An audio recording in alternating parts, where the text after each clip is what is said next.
You know, the purple tint and the Gen 3 of MSI 21 your X is helping, guys. It's more lighter.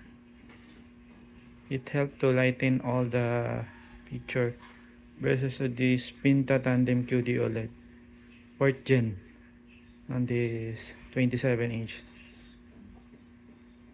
As you can see, more light on the 32 inches, the background. It has more light versus compare this one, it's more on black on the background. See, it's lighter over here. It's more on dark.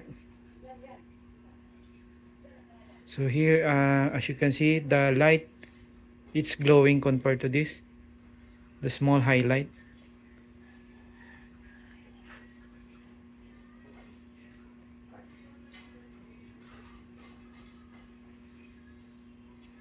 So this one is lighter.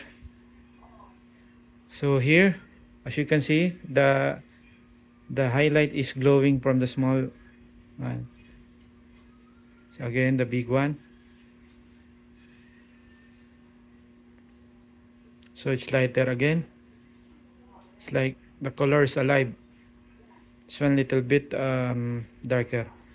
This console default, guys, it's and this one it's default setting on HDR Peak 1000. This is the console default.